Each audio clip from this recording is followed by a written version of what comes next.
Allez, c'est parti. Bonjour à toutes et à tous. J'espère que vous allez bien. Aujourd'hui, donc, un live sur les 7 erreurs à ne pas commettre quand on commence son aventure au sein de la coopérative.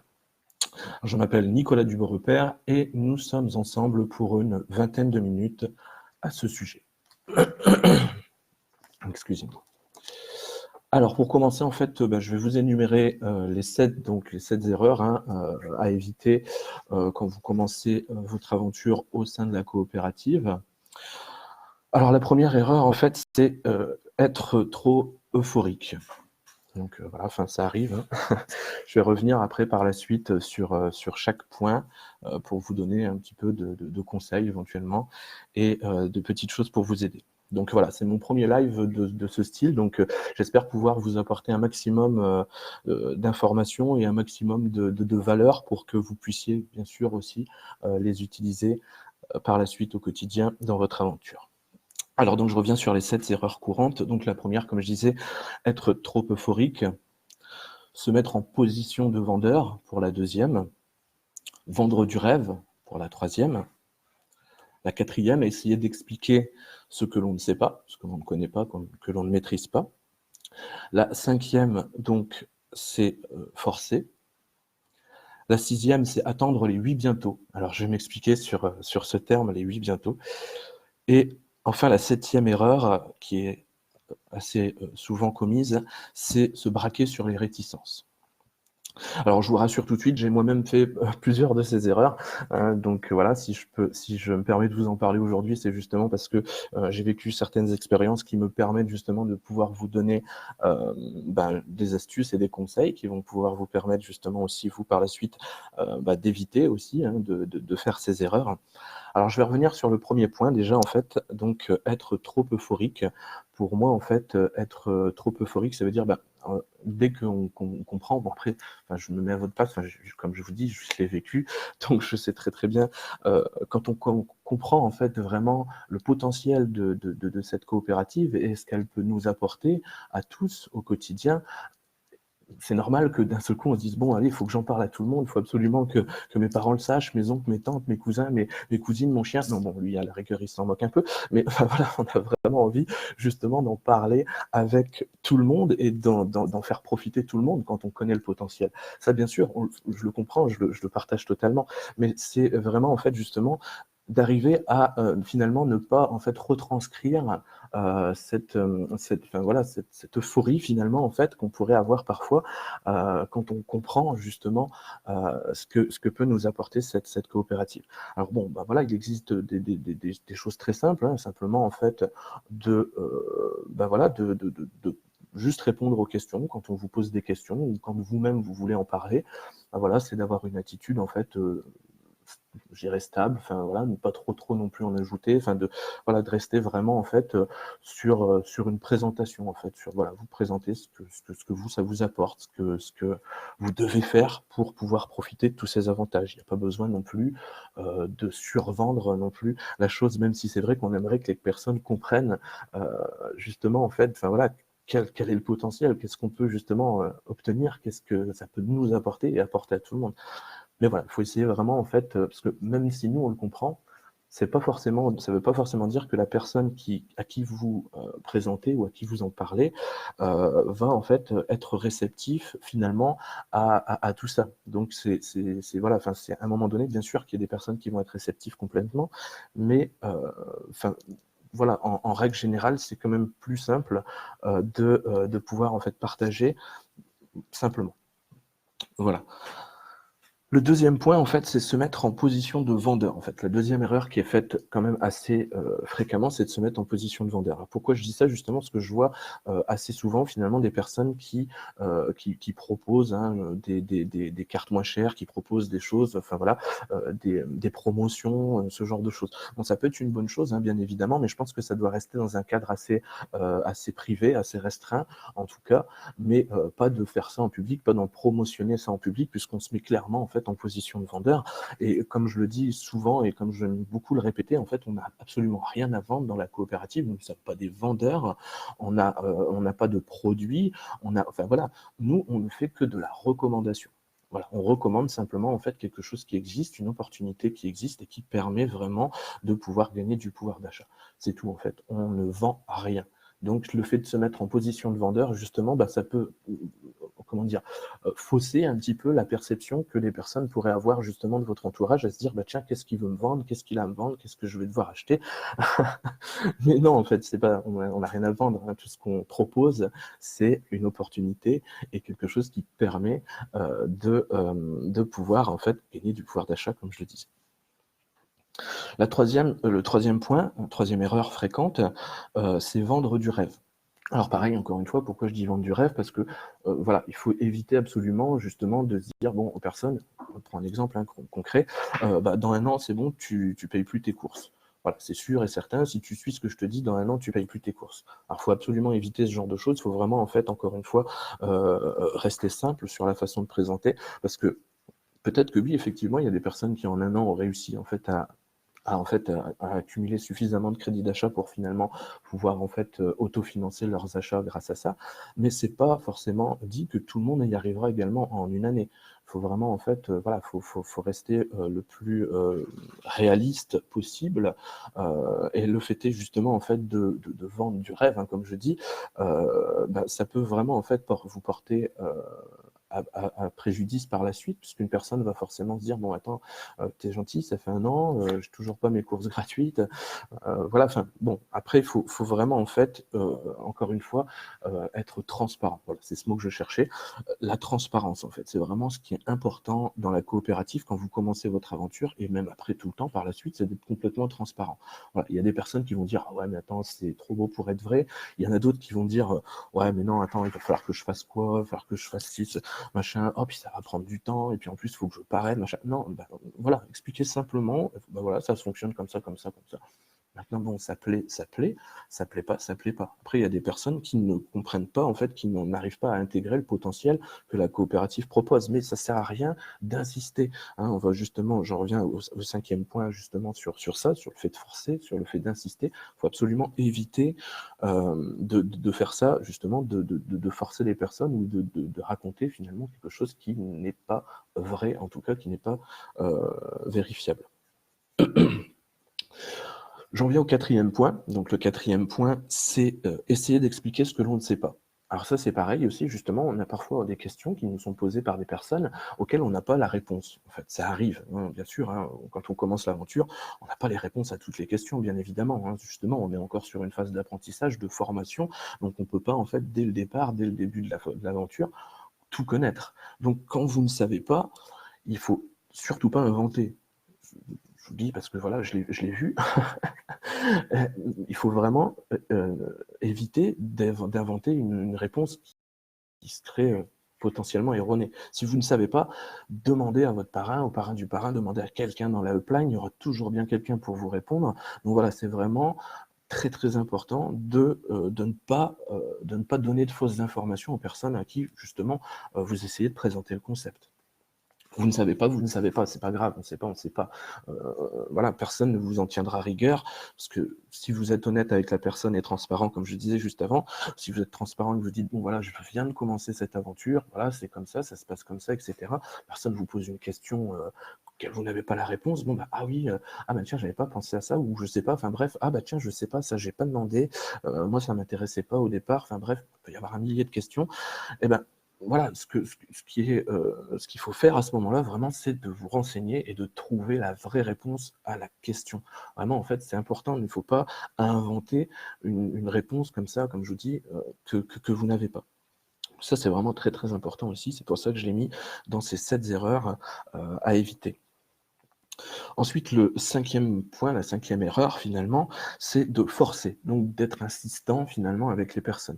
Ça arrive que voilà, la personne, même si vous avez tout bien expliqué, que vous avez voilà, pris du temps pour que la personne comprenne bien le concept, finalement en fait voilà, elle ne vous répond pas, elle ne vous donne plus de nouvelles. Bon, après attention, je vous dis pas non plus de pas rappeler non plus, de faire un petit coucou aussi pour dire à la personne voilà où est-ce que tu en es, etc. Mais voilà, le but c'est pas non plus d'aller faire ça tous les jours et puis de dire bon alors tu t'en es où, est-ce que tu t'inscris, bon t'as bien eu le lien, machin. Bon voilà, ça sert à rien non plus à un moment donné. Si vous avez donné les informations à la personne voilà, elle vous a posé des questions, vous avez donné des informations, elle a répondu à ces informations. Après, voilà, c'est tout. Faut arrêter. Enfin, ça sert à rien de forcer en fait les personnes. Vous, dans votre coin, vous continuez votre petite vie, faites votre petite publication. Voilà, enfin, vous donnez justement en fait toujours des informations aux personnes de votre entourage par le biais de publications éventuellement sur Facebook, des stories, enfin peu importe, comme vous faites habituellement. Et voilà, au bout d'un moment, la personne va voir votre évolution, va voir votre avancée, et puis elle va se dire ah bah oui, tiens, c'est vrai, il m'en avait parlé. Il faudrait quand même que je m'y mette aussi. Puis elle reviendra vers vous. Vous lui avez déjà donné les informations, elle sait déjà plus ou moins où elle va mettre les pieds, et c'est tout. Voilà, il y a vraiment, en fait, il ne faut pas forcer les personnes, il ne faut pas non plus tous les jours rappeler. Comme je vous dis, ça, c'est pas non plus le fait de ne pas rappeler du tout. Voilà, enfin, vous laissez la personne, au bout d'une semaine, par exemple, si elle vous a dit, ben, je m'inscris le mois prochain, bon, ben voilà, début du mois, vous lui faites un petit coucou et tout, bon, alors, où tu en es et tout, c'est toujours OK pour toi. Voilà, s'il n'y a pas de réponse, il n'y a pas de réponse, c'est tout. N'insistez pas, laissez justement la personne revenir vers vous.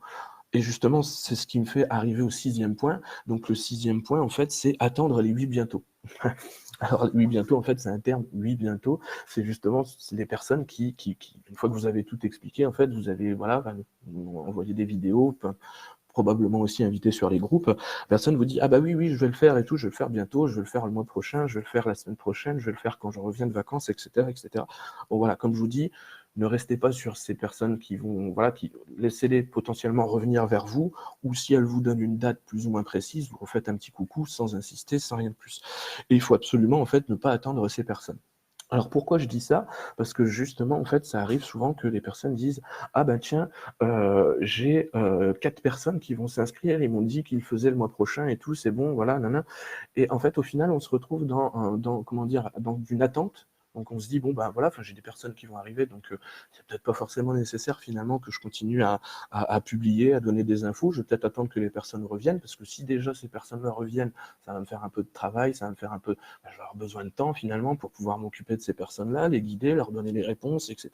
Enfin bref, et si j'ai d'autres personnes entre deux, si je refais d'autres publications entre deux par exemple, et que j'ai d'autres personnes qui me demandent des infos, je ne vais pas savoir gérer. Alors ça, il faut éviter justement de se dire ce genre de choses, parce que voilà, la plupart du temps, les 8 bientôt, encore une fois comme je les appelle, les 8 bientôt en fait ne vont pas vous rappeler de suite, ou alors vont pas vous rappeler ou vont pas vous recontacter au moment où ils vous en avaient prévenu, où ils vous ont dit qu'ils allaient le faire. Donc en fait, vous allez vous mettre finalement dans une position entre guillemets d'attente, et du coup, bah, vous allez attendre en fait probablement pour rien, ou pour pas grand-chose au final. Donc il faut en fait vraiment éviter cette erreur aussi d'attendre les 8 bientôt, hein, comme je dis, le 6e point, parce que voilà, au final, vous allez attendre probablement pour rien. Donc autant continuer à avancer, continuer à donner des informations, continuer à faire ce que vous faisiez jusqu'ici, mais voilà, il n'y a pas, faut vraiment éviter de les attendre, parce qu'en plus on se retrouve dans un, comment dire, dans un état d'esprit de se dire bon bah tiens, ah c'est bizarre et tout, bon il me répond pas, peut-être que j'ai mal fait un truc, j'ai peut-être mal expliqué machin, nanana. Puis on se remet en question machin, etc. On se dit bon pourquoi ils me rappellent pas eux finalement, je les ai attendus pour rien, ou bref, c'est pour ça faut vraiment éviter, continuez à avancer, faites votre vie, les gens en fait s'ils sont pour vous rappeler, s'ils sont vraiment intéressés, ils vont le faire, ils vont venir, ils vont vous rappeler, ils vont, voilà. Si vous leur refaites un petit coucou à un moment donné, ils vont se dire ah bah oui c'est vrai, tiens peut-être à ce moment-là ça va relancer le truc. Mais n'attendez pas, continuez à avancer, faites votre chemin, construisez votre aventure. Et enfin, le 7e point, justement, alors c'est pareil, en fait, le 7e point, c'est se braquer sur les réticences. Alors c'est un point pour moi, en fait, qui est vraiment très très important aussi. C'est une erreur aussi qu'on fait et que j'ai faite, moi personnellement aussi, hein, pour vous dire vraiment. Donc voilà, enfin, je suis honnête. C'est en fait justement quand il y a des personnes qui viennent, en fait, faites une publication en expliquant ce que c'est un petit peu le concept, etc., présenter à votre entourage, et il y a une personne qui va vous voir, qui vous dit oh mais c'est quoi ton truc là c'est pyramidal, c'est une arnaque, hein. Bon, alors vraiment, en fait, ça, justement, on va tous, en tout cas, moi, c'est ce que j'avais comme comportement au départ, j'étais assez réticent là-dessus, et quand une personne venait me voir, elle me dit, non, mais attends, qu'est-ce que tu me veux, pourquoi tu me cherches, pourquoi tu vas m'embêter et tout, si tu comprends pas, laisse tomber. Mais en fait, ce qu'il faut comprendre et ce qu'il faut savoir, c'est que généralement, les personnes, justement, qui viennent vous voir en vous disant ça, c'est qu'en fait, elles ont besoin d'informations. Une personne qui ne vous dirait rien, qui s'en foutrait, par exemple, voilà, elle ne dirait rien, elle passerait son chemin, elle le penserait fortement, probablement, mais elle ne viendrait pas vous le dire. Par contre, une personne qui vient vous le dire, justement, qui fait la démarche, entre guillemets, de vous dire, oh, c'est quoi ton truc, machin, c'est que quelque part, il y a une part de curiosité, en fait. À quelque chose, justement, elle se dit, tiens, c'est bizarre et tout ce truc-là. Et en fait, au final, au fond, je pense que cette personne ne connaît tout simplement pas le marketing de réseau, ni les fondements même, en fait, du marketing de réseau, ni comment ça peut fonctionner, etc., etc. C'est une personne qui a été certainement guidée par des vidéos, par des choses qu'elle aurait pu voir à la télé. Elle a vu une fois des arnaques sur des systèmes pyramidaux, etc. Et du coup, elle est restée toujours bloquée dans cette idée-là. On ne peut pas lui en vouloir. Après, hein, on est tous, enfin, on est tous, comment dire, orientés. Enfin, le système fait que justement, en fait, on se méfie de ça, on se méfie de tout, on se méfie de plein de choses. Et justement, en fait, c'est à ce moment-là, c'est à vous, en fait, de répondre à cette personne. Donc, voilà, enfin, de ne pas se braquer finalement sur ce que la personne va vous dire. Donc, il va dire oui, bah, c'est une arnaque, machin. Alors, voilà, on aurait tendance, comme je dis, à se braquer, mais ce qu'il faut éviter justement, et ce qu'il faut préférablement faire, c'est d'expliquer à la personne, lui dire bah tiens, voilà, bah, en fait tu penses que c'est une arnaque parce qu'éventuellement, voilà, il y a du parrainage, il y a ce genre de choses, et du coup toi tu as vu un truc où dès qu'il y a du parrainage, ça y est, c'est pyramidal, c'est une arnaque, c'est illégal et tout ça. Alors bah écoute, je t'invite simplement à regarder peut-être une vidéo ou peut-être à expliquer justement en fait rapidement, brièvement ce qu'est le marketing de réseau dans les grandes lignes, hein, bien sûr, hein, ça sert à rien non plus de faire une disserte, hein, on n'est pas, voilà, on n'a pas besoin forcément, mais au moins déjà en fait d'expliquer à la personne ce qu'est le marketing de réseau et comment ça fonctionne. Il y aura toujours des réticents, il y aura toujours des personnes qui vont encore une fois se braquer sur cette idée, à se dire oui, oui, non, mais ce truc, c'est pyramidal, c'est de l'arnaque, machin, Bon. Ne perdez pas de temps avec ces gens-là, encore une fois non plus, ça sert à rien, elles sont certainement bloquées, orientées dans leurs pensées, donc voilà, peut-être que dans l'avenir, il y a des choses qui vont se débloquer dans leur conscience, et que par l'avenir, elles vont être amenées justement à comprendre, hein, à voir que il y a d'autres systèmes qui existent que les 35 heures, que les 40-40-40, enfin bref, il y a d'autres systèmes qui existent, il y a d'autres possibilités à l'heure d'aujourd'hui de gagner sa vie, de gagner du pouvoir d'achat, voilà, bref.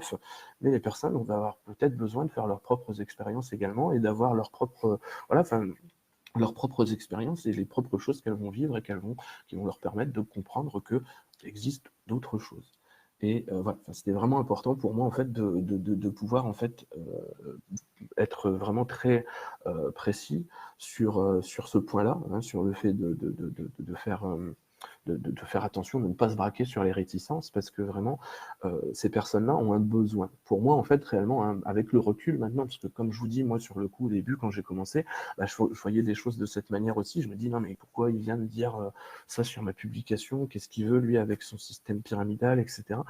Et au final, en fait, voilà, c'est des personnes qui ont besoin peut-être d'informations, c'est des personnes qui ont besoin, finalement, en fait, qui sont curieuses. Donc voilà. Voilà, voilà. Bah, écoutez, en fait, voilà, 18 minutes, donc j'avais prévu une petite vingtaine de minutes avec vous aujourd'hui sur ce thème, donc sur le thème des 7 erreurs à ne pas commettre quand on commence l'aventure au sein de la coopérative.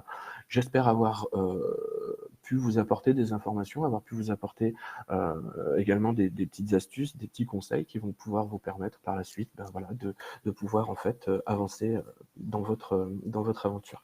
Je vous prépare aussi pour la semaine prochaine, donc pour les personnes qui regardent, qui suivent fréquemment en fait ce que je propose, ce que je publie. Pour la semaine prochaine, je vous propose également justement un petit live, donc je vais voir si je le fais le mardi ou le jeudi, je vais voir comment je vais pouvoir m'arranger.